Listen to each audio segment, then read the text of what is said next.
Welcome on board the Rich Planet Starship, broadcasting from somewhere high above the Earth. I'm Richard D. Hall, and we've been reliably informed by viewers of Edge Media Television that in certain households, when people switch Edge Media Television on, a member of the household will walk out of the room in disgust. This presumably is because they can't handle the truth. Now, at the Rich Planet Starship, we've come up with a solution for this. Good evening. Every week at the beginning of the 6 o'clock news, we'll be hearing from our special new correspondent, Richard D. Hall, who has been tasked by BBC bosses to break all BBC news traditions and report the absolute truth with no spin. Over to you, Richard. Thank you, George. The much-hyped first ever election leadership debate was screened on the 15th of April. The atmosphere in the studio was most peculiar, as the audience had clearly been hand-picked and then told not to speak, react, or ask questions. The three leaders demonstrated in their debate that there is now no alternative party. They broadly agree on almost everything. Why is there no party or person telling them that the war on terror is bogus and has been created by a series of false flag events carried out by our own intelligence agencies, including 9/11 and 7/7, that the occupation of Iraq and Afghanistan are illegal under international law, that the Trident nuclear program is illegal under international law, that the immigration problem is to a degree exaggerated by the media in order to maintain fear of Islam so that the public continues to support the illegal occupations, that the financial crisis and economic boom and bust cycle could be easily solved by simply removing the Bank of England and ending the issuance of currency as debt, then allowing the government to issue its own currency, thus removing the richest families in the world who have cajoled themselves into owning the Bank of England and Federal Reserve, which then enslave the population in an economic prison without bars. And that there is a move by globalists who operate above government to remove sovereign nations by stealth and create a single world government behind our backs. Where was the candidate with these views? We reported 2 weeks ago about the case of Holly Greig, a Down syndrome lady aged 30 who suffered sexual abuse from her father and a paedophile ring based in Aberdeen. The abuse started in 1986 and continued until the year 2000. Greig has named 14 of her abusers, who include a Scottish sheriff called Graham Buchanan, a high-ranking police officer, now deceased, and social workers, and several others. The Scottish legal system, under the direction of Lord Advocate Elish Angelini, is providing protection of this paedophile ring. Robert Green, who was campaigning for perpetrators of Holly Greig's abuse to be brought to justice, was arrested in February. He was headed to Aberdeen city centre to hand out leaflets to the public and was arrested on a charge of breach of the peace and subsequently held for 3 days. Robert Green was arrested again last week on the Thursday the 15th of April and released on bail a second time, we believe for breaching his bail conditions, which state that he should not talk to the media about the case. The police stations dealing with his arrest and detention received a stream of phone calls from the public protesting at the police's draconian behaviour. To find out more about this disturbing case, which goes to the highest levels of our government, please Google Holly Greig and spread the information to friends and family, as the mainstream news media have been censored from covering the story. On the 15th of April, Barack Obama announced to a small audience, "By the mid-2030s, I believe we can send humans to orbit Mars and return them safely to Earth. And a landing on Mars will follow, and I expect to be around to see it." This comes just a few weeks after cancelling future missions to the Moon. In addition to budgets for the Space Shuttle, International Space Station, and other publicly known projects by NASA, there is a secret project, or a secret budget, known as the Black Budget, consisting of trillions of dollars, raised outside of Congress in a variety of nefarious ways. This means that what NASA allow the public to see is only window dressing for a much bigger and more advanced clandestine program to dominate and weaponize space. When Gary McKinnon accessed NASA computers in 2002, he found a list of officers' names under the heading Non-Terrestrial Officers that included fleet-to-fleet transfers and a list of ship names that were not US Navy ships. McKinnon believes that the ships and personnel files he saw were from a space program that operates off-planet spaceships and maintains several secret space stations. What adds weight to McKinnon's claims is what the late Ben Rich said. Rich was the second director of Lockheed's Skunk Works, who developed America's secret aircraft. In 1993, he said, "We already have the means to travel among the stars, but these technologies are locked up in black projects, and it would take an act of God to ever get them out to benefit humanity. Anything you can imagine, we already know how to do." Obama's announcement about missions to Mars and the dog and pony show which will follow is nothing but a diversion from the secret space program in order to keep the public in the dark. It's time to introduce this week's guest onto the show. He is a researcher of UK military bases. His website, secretbases.co.uk, contains a vast compilation of aerial photography and research into the military and intelligence agencies. So without further ado, let's activate the teleporter and get him beamed up onto the ship.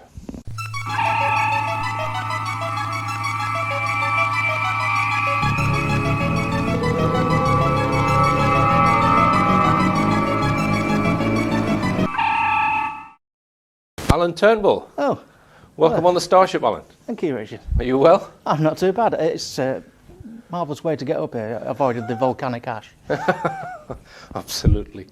Okay, Alan, we're here to talk about your fantastic website, which I've spent hours and hours on, I have to say, because there's a phenomenal amount of information on there. Could you start by telling us just how you got into creating this website? Well, it started back in 2003. It was that year that I became first connected up to the internet by broadband, and as you know, many customers on broadband get free web space with their connection. That happened to me, and I thought I'd already had lots of interest in the media and particularly interest in secret locations, but in my case it was television locations at that time. Okay. But I moved on to interest in aerial photography and mapping. I've always had an interest in mapping. So I married those things together and decided to do a website based upon anomalies that I'd found between Ordnance Survey maps and the emerging technology of aerial photographs. Okay. And one of the things that you looked into in the early days was the Faslane Coulport Naval Base, I believe. Yeah, we have an image here of Ordnance Survey. Well, if you look at that comparison of two versions of Ordnance Survey mapping, it's one of them actually appears like an empty hillside, whereas the other one looks a hive of activity, and there's plenty of things going on in the middle there. Right. But that reveals that for decades, Ordnance Survey had a policy of removing sensitive sites from their mapping and replacing them just with apparent empty either farmers' fields or hillsides. Now that policy, it was a government policy, and Ordnance Survey is essentially a government agency. The policy originated in the 1960s, although it was actually a throwback to the days of Winston Churchill in the war. But an MI5 Director General, Sir Martin Furnivall-Jones, in the 60s, introduced a formal policy of instructing Ordnance Survey to remove anything that could be considered slightly sensitive, whether it be something obvious like a nuclear weapons area, or something as straightforward as a nuclear power station. And that policy was in place all through the Cold War, obviously, as you would expect, right up until 2006, when it was suddenly dropped on the quiet. Right. And it transpired that my website had a small part in that change of government policy, purely because I highlighted on the website all these anomalies and the futility. Yeah, because as it was publicly available, the information about what is there is publicly available. And I think you mentioned that the KGB had detailed maps. Yeah, I mean, moreover, the huge irony, even more so, is the fact that all throughout the Cold War, all that period that we're talking about, 60s, 70s, 80s, the KGB in the old Soviet Union were busy compiling maps that were as good as, in some cases, technically better, more detailed than Ordnance Survey.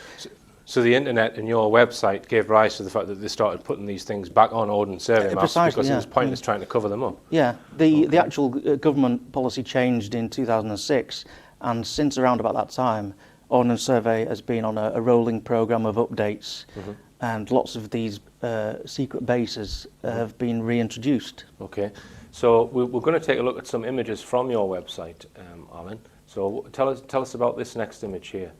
Okay, that carries on the theme of the Coolport base, where you have images on the left and right at the top there of the map, which has a suspicious blank space over the left side, whereas you compare it with the right-hand image, which is obviously the aerial photography.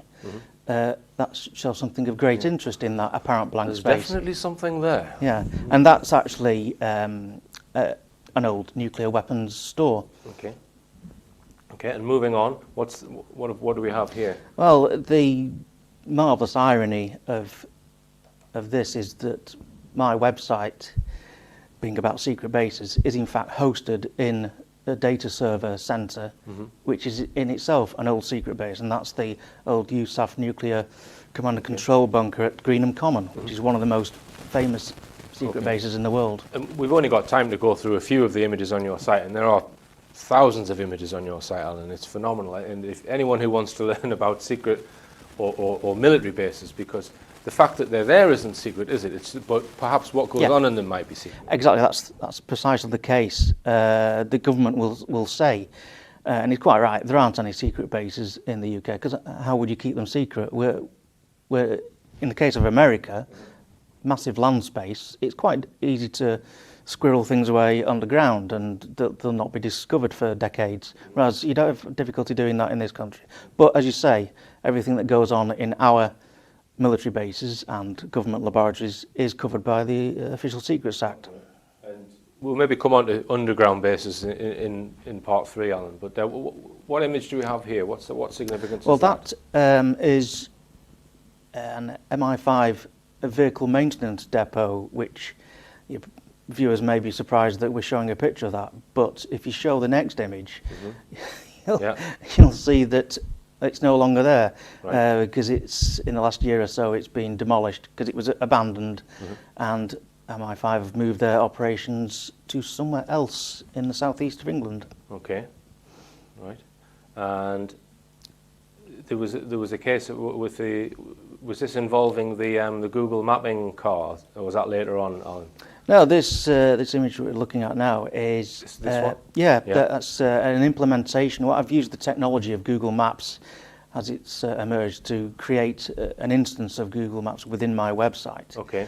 And that maps out for you there all the key notes of interest around the town of Corsham, which is, if you type Corsham secrets into Google, for example, you get lots of results. It's a very important base for the UK government. Okay.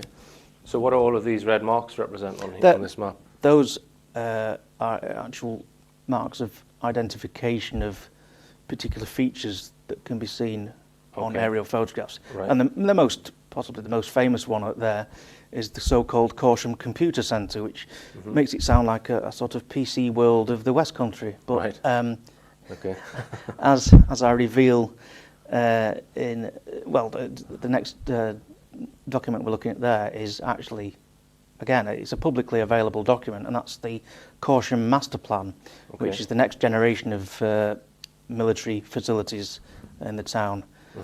And what would you hazard goes on here then, at that base? That is actually just a reworking, a regeneration of the facilities that have been there for decades.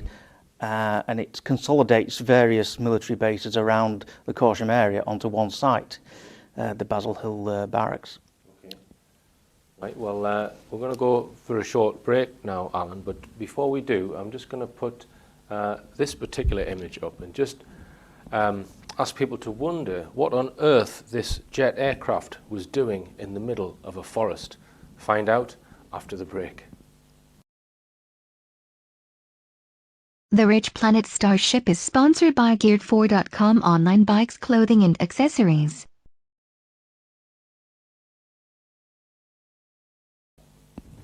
Welcome back on board the Starship, and we're talking with Alan Turnbull, who's an expert on UK military bases, or a researcher of UK military bases. And we're talking about, before the break, Alan, about this particular image here, where it seems to show a jet aircraft without a runway in the middle of a forest.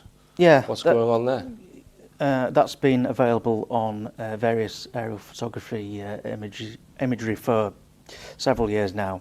And lots of people have thought that it may be a kind of fire trainer facility that you see at places like Manchester International Airport and Heathrow. It's very similar in construction to those, but it's not actually. It's in reality, if I told you the county that it's in, it's Herefordshire. Okay. And that should start alarm bells ringing. It is indeed an SAS Special Forces facility for the training in counter-terrorism operations, such as hostage rescue. Right. So how would that thing? Could that thing just take off vertically then? Is it? Not, I certainly hope not. No. So how has it got there?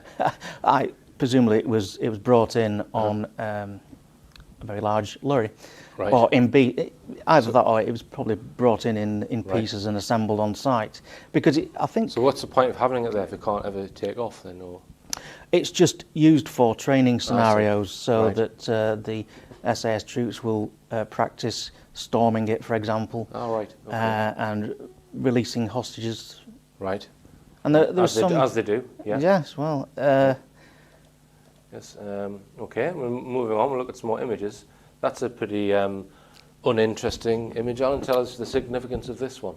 yeah, the Street View camera people were out on their travels in. This is Google mapping you're talking about, Yeah, where you can and actually it's actually Street View, yeah. not just look from the Earth. You can go down and actually wander around the streets. And of course, only a matter of a month or so ago, it went live for most of the UK, which was a major step forward. This image apparently shows just a couple of boring old buildings with a barbed wire fence. But if you look closely at the sign on the fence, it says something like, "This is a prohibited place within the meaning of the Official Secrets Act. Right. No photography. Yeah. No loitering, no Okay. sketching, drawing." Yeah. And there we have the Google Street View car going past saying, "Smile, you're on candid camera." Right. And that image has actually been withdrawn from Google, Okay. even though it doesn't actually show anything incriminating. You can't see any. So what is this facility? It's actually here? the Special Boat Service, their depot, their facilities depot in Poole Harbour in Dorset. Right. And that whole street, and there are just either side of that image, there are just residential streets, bungalows, holiday homes, and that whole street has been removed from And Google this next Street View. image? That's a place called Hanslope Park, which sounds like a nice country retreat, and indeed that's how it started off, as a manor house. Right. It's steeped in history. It dates back to the early days of MI6, and it's actually formally known as Her Majesty's Government Communications Centre. Okay. And it's where, I suppose you could say at a stretch, it's where James Bond gadgets are manufactured. All right. Yeah. But Pay attention, 007. it's all that. in that sort of sense, it's stretching a point, but certainly it's unique in that the facilities on site allow for manufacture of PCBs, Yes. other devices, all through to major end user. Okay. And who those end users are is up Little to gas speculation. canisters that allow you to breathe underwater for 3 minutes. Or, handy Rolex Yeah, watches. there's a dart. Yeah. Okay. And this one. GCHQ Edge Hills Test Facility. Well, that's one of the more recent research exclusives on my website, in that, again, we're dealing with public domain information there, but that is in the middle of the Forest of Dean, a very famous tourist destination in Gloucestershire. It's actually a test range. So it looks like a huge golf ball on top of a Meccano tower.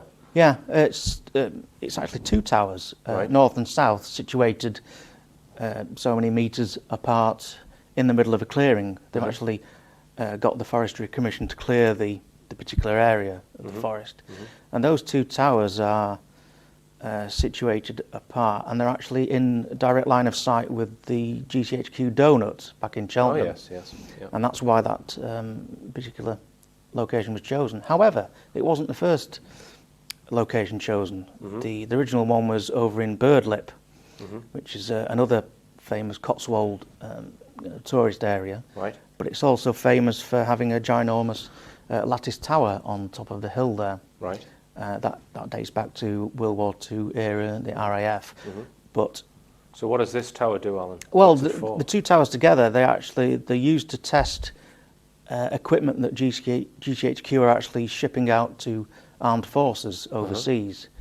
So the precise details of that. does it generate radio waves, or I presume it looks like it does? It's Is it like an EM testing thing, or Yeah.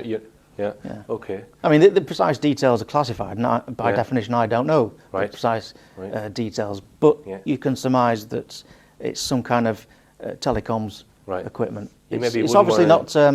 It's not a laser weapon or anything like that. You can. But you maybe wouldn't want to stand next to it for too long, perhaps. Well, actually, the people who live in a cottage right in the forest raised objections to the planning application, and they were placated by the people from the ministry who said that, look, we have to stick by the rigid telecoms guidelines, and you can rest assured it's quite safe. Interesting.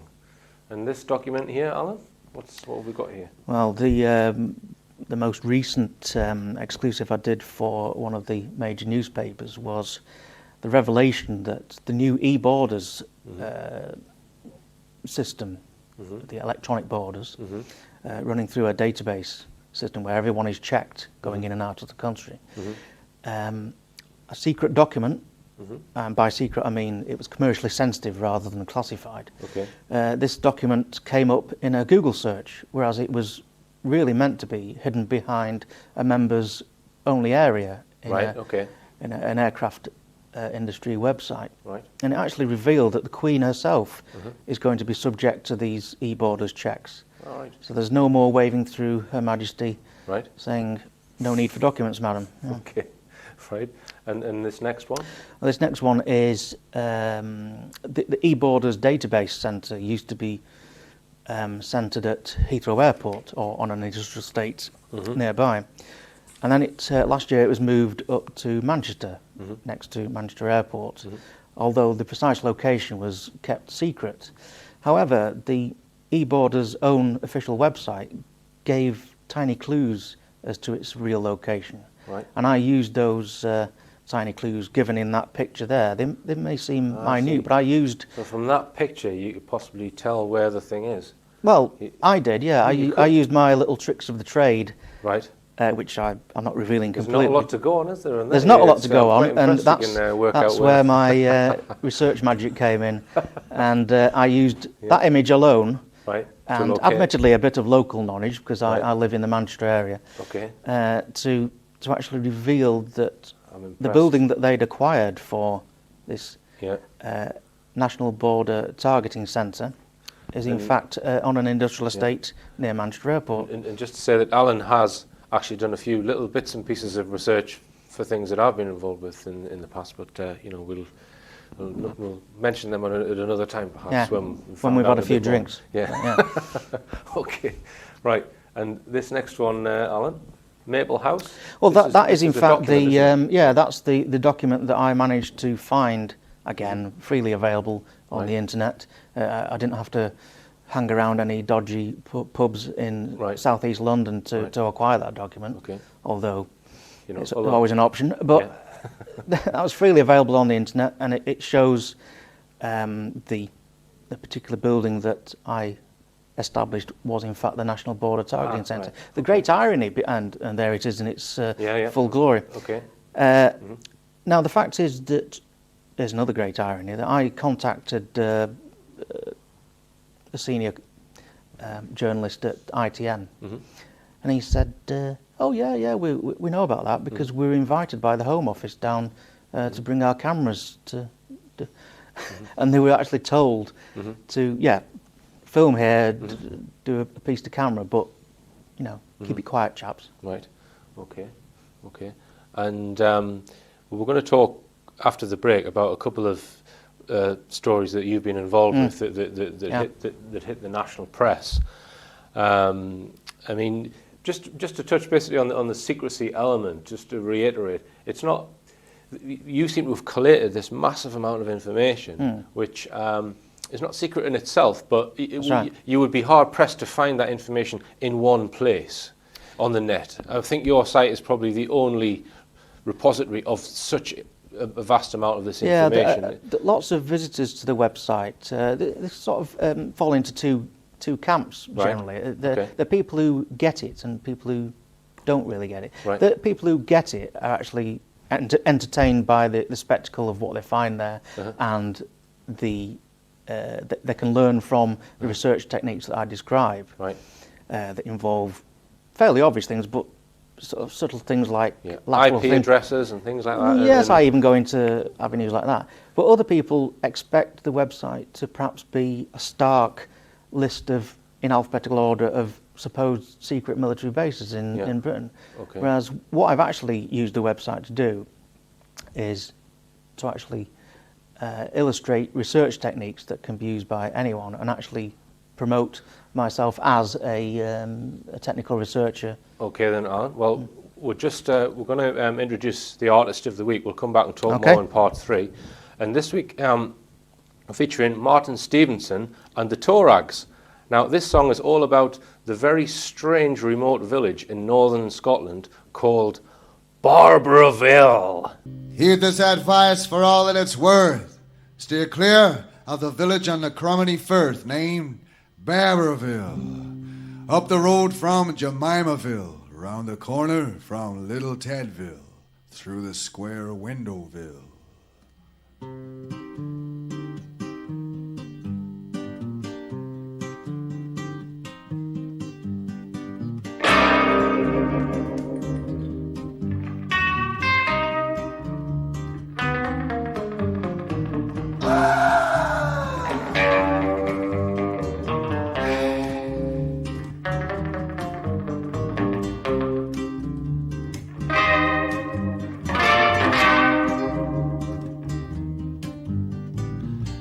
Take a trip to Barbourville. Its restless presence you'll instill. There's a weird shine from the side of the road and a peering llama from a field of gold in Barbourville.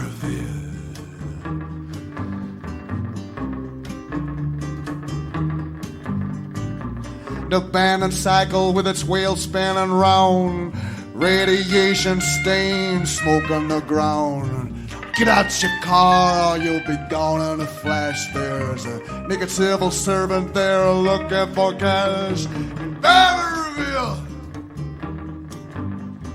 Barbourville.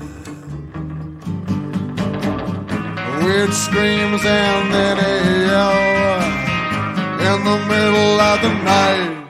And then the music stops. And everything's still, and it starts again of its own free will. Barbourville, Barbourville. Hitchhiker's fingers on the windowsills in Barbourville, in Barbourville. Barbourville, there's people gone missing, but no one's been killed yet.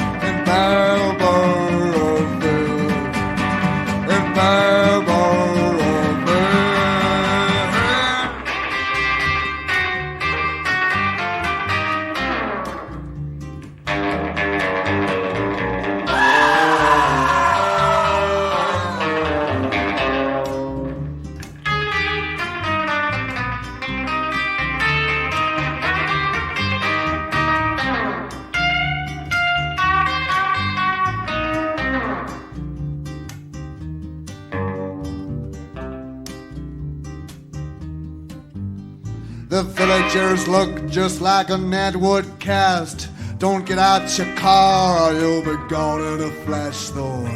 House with the gnomes lets out a strange kind of humming. Oh, Captain Boomcock sits there banging his drum in Barberville. Barberville. Weird screams and then a yell in the middle of the night, and then the music stops and everything's still, and it starts again of its own free will. He jacked his fingers on the windowsill in Barberville, in Barberville, in Barberville, Barberville. People going missing, but no one's been killed yet in Barberville, in Barberville.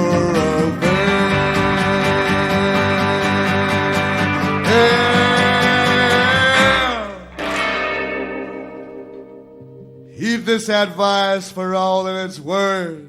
Steer clear of the village on the Cromedy Firth named Barberville. The Rich Planet Starship is sponsored by Geared4.com online bikes, clothing and accessories. Welcome back on board the Starship, and we are joined by the Starship pet Ulysses. Okay, it's time again for the interesting person of the week, and we've got Sam Wright again, who runs the Probe UFO and Paranormal Conference in Blackpool, and he's talking here about what happened after the Kennedy assassination. A chap named Bill Holden, who worked for Air Force One, he came over about 14 years ago, and he spoke on the Kennedy assassination because he worked under 5 presidents. And when Kennedy was assassinated, when Nick Johnson was being sworn in on the plane, the coffin was brought back onto the plane. They took off, and they'd only been in flight for about 30 minutes when the top security man said there was a fault with one of the engines. The plane landed, and he, being the top bloke as a sergeant in security, he was told to go to the cargo area, and the coffin was taken off, and another coffin was brought back on its place. And they only found out days later that in that coffin there were only stones. So when that funeral was taking place with millions of people watching, and the coffin was being lowered, there was no body in that coffin, just stones. Very interesting, I think you'll agree. Okay, which brings us to the interesting sign. There's somebody at the airlock, just one minute.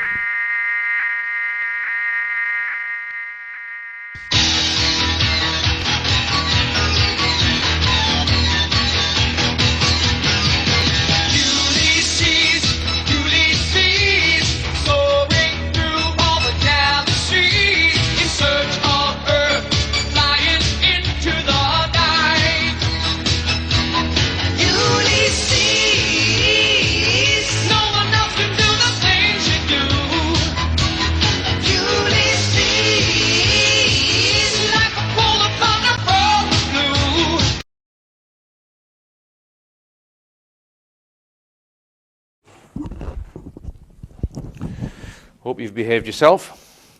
Yes, the interesting scientific fact of the week is a thimbleful of a neutron star would weigh over, if you could get a thimbleful of a neutron star, it would weigh over 100 million tons.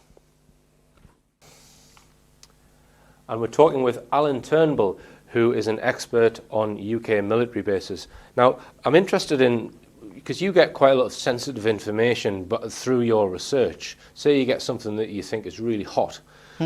What do you do to, do you just put it on the site, or do you, have you got a means of checking things? That would be clearly irresponsible.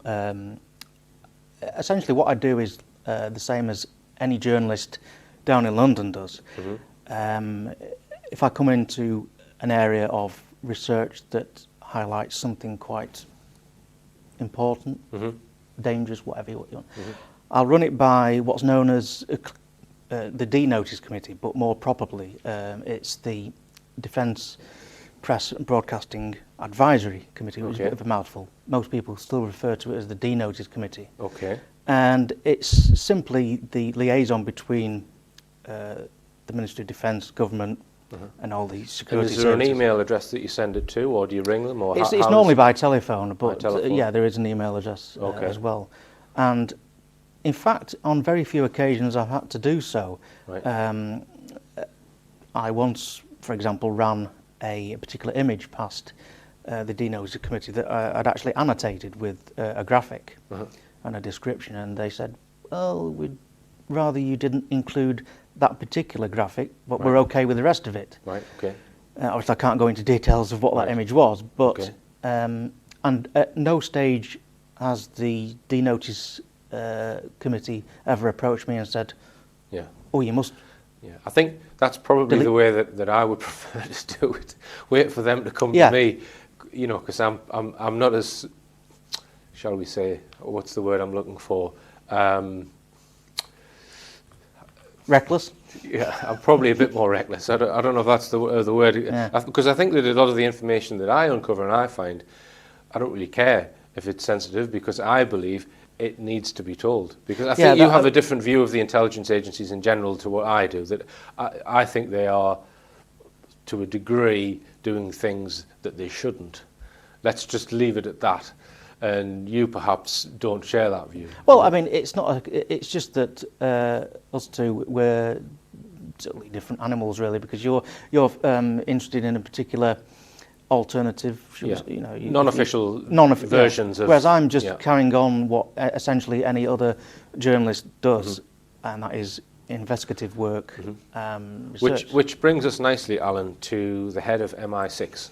You were. I was waiting for that subject to come up. Yeah. Yeah, you were involved in discovering his Facebook account. Is that? Tell us about that, Alan. I'll just need to take a sip of water. Yeah. I mean, there was a big hullabaloo about that in summer last year, and it was a scoop. I managed to get a world scoop, and as everyone remembers, it went right around the world. There was pictures of the new MI6 boss in his Speedos on the beach somewhere. Okay. And we're not that kind of show, so I'm not going to show that image or any of the other images that were revealed of his wife and his daughter. You know, but tell us about the. Well, it was simply that I through my research magic, found a way into the world of the MI6 chief, and it was simply because his wife had not posted anything damaging. It was just that the fact that she'd not put the correct privacy settings on the Facebook account. As simple as that. And that's a lesson to everyone who uses Facebook and every other website out there, that you've got to get the privacy settings. If you don't want the whole world to see it, you can need to set I mean, the there was no malice intended. I was just after a research exclusive. I mean, some people might say that even if you have got your privacy settings set on Facebook, the people who own Facebook actually can dabble into your personal information. Yeah. But so you then gave that story to, was it the Daily Mail? It was the Mail on Sunday, and that was their. It was actually nominated for Scoop of the Year in the Press Awards. It lost out to the huge story of the year, which was the MP's expenses. Okay. But so this is the head of MI6 running around the beach with his trunks on, and we're not supposed to know the identity of this guy. Is that? Oh no! Because they did used to keep their identity secret, didn't they? Yeah, I mean, for several generations of boss now that we've known the identity.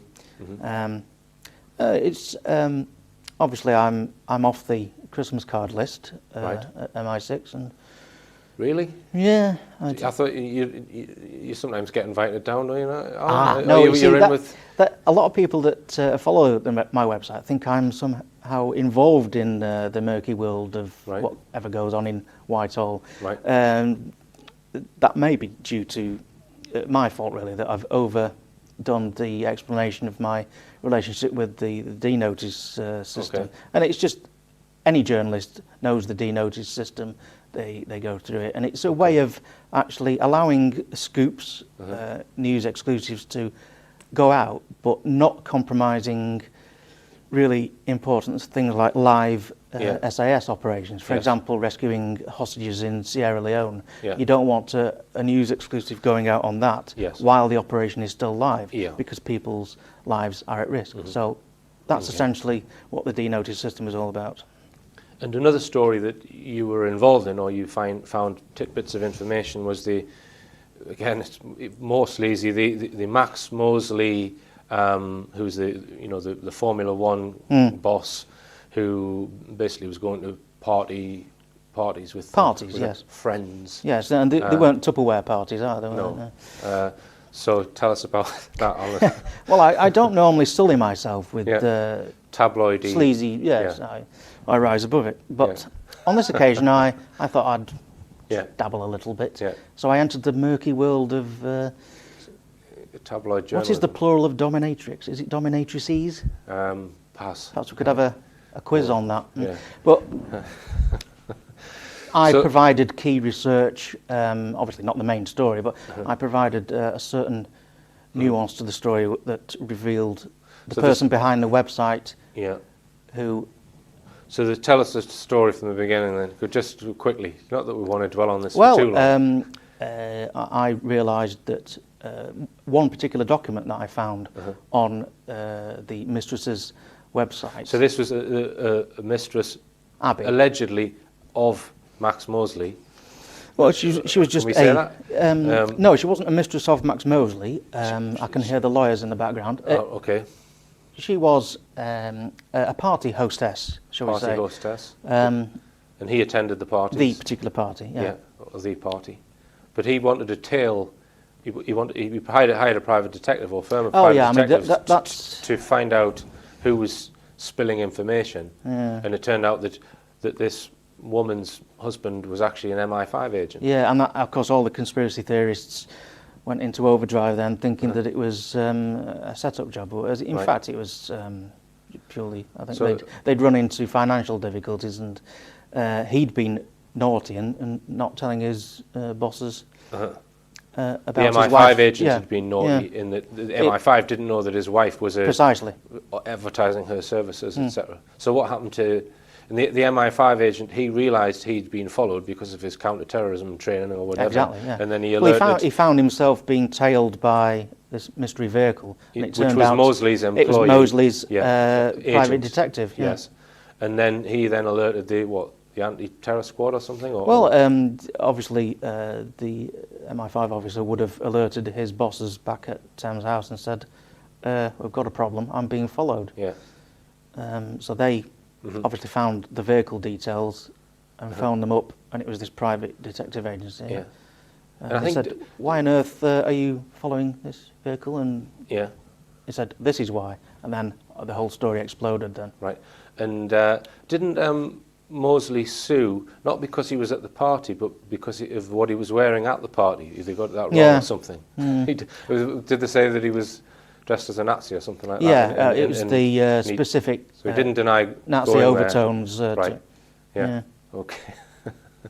The mind boggles. Well, I mean, my small involvement in that story was that I provided key forensic internet research for a particular aspect of the story, and that I found the person's name who designed the mistress's website by certain magical means. But I thought I'd actually found the name of the MI5 officer who was married to the one. I mean, that would have been massively explosive, that story, but it turned out to be just an associate, a friend, who happened to be a film director based in London. Okay. So.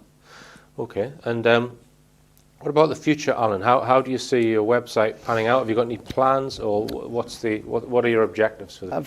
I feel as though I've been on a bit of an incredible journey with the website. Started off quite humble beginnings. I've managed to hone my research skills, talents, whatever you want to call it. And I've got to the stage now where, as I've described earlier, that I've been responsible for several major research exclusives that have resulted in front page sort of splashes in the Sunday papers. I'd like to expand on that and actually treat. Obviously, I'll continue doing the website from an entertainment point of view and a technical, almost educational point of view. But I want to actually use the skills that I've developed over all these years since 2003. I've achieved all these results in the recent years. I want to develop that further and carry on in the world of investigative journalism. I've ended up attending drinks receptions in Whitehall to do with the D-Notice Committee, where I've met not one but two Directors General of MI5 itself. Okay. And can you remember who they were? Yes. I mean, it was a bizarre situation. I met Dame Eliza Manningham-Buller. Yeah. I mean, that was... Well, she's written a few books now, hasn't she? About No, that was Stella Remington. Yes, Stella Remington. Have you met Stella Remington? No. No, you haven't. Right, okay. But I mean, the bizarre spectacle of being introduced to Dame Eliza Manningham-Buller, it was a bit like, I guess, Danny LaRue being introduced to the Queen at the London Palladium. I mean, admittedly... Don't put yourself down, Alan. Well, with hindsight, it was a mistake me launching into a couple of verses of Mother Kelly's Doorstep, but Right. I'd had a few, you know. Right, okay. Right, and do you think that the heads of MI5 and MI6 are informed of everything, or do you think you're aware of the phrase "the need to know," where the information is compartmentalised? Do you think that the heads of MI5 and MI6 are like the Prime Minister, just figureheads and don't have detailed knowledge of the comparted projects going on, or do you think they oversee it all? What do you think? Now, you're straying into the land of New World Order and... Yeah, well... Yeah. You don't want to answer that question, then? No, I have an opinion on... I think we don't need to worry about the New World Order. It's the old world order that always has been and always will be the problem, in that a few select elite at the top of society control everything that goes on. And do you think there's a secret society influence over the intelligence agencies? It always used to be. I remember being at school and being told that you could not rise above a certain rank in the police force without being a Freemason or something like that. Yeah. I mean, that is actually insulting to a lot of hard-working people who pass all the inspectors' exams, etc., and achieve promotion. The legitimate route. This is probably where you and I would part company, and you know we could. I certainly agree that it oils a lot of cogs, doesn't it? Being a member of a certain fraternity. But I would guess that more secret deals are done on the golf course than at the Grand Lodge. Okay. All right, and Alan, is there anything else you want to add? Well, I'd just like to say that it's very kind of you to invite me on this programme, because I'm not your normal sort of guest, am I really? Well, I've not got any UFO stories to tell you. I mean, I've had a few, not so much out-of-body experiences, but I've had lots of out-of-head experiences. Right. Was that alcohol-induced, or...? It probably, yes. Right. Okay, then, Alan. Well, we'll get you beamed back down to planet Earth, and thanks very much indeed for coming in. Thank you. Okay, and it just remains for me to say, keep your eyes on the skies and your feet on the ground, and tell all your friends about this show.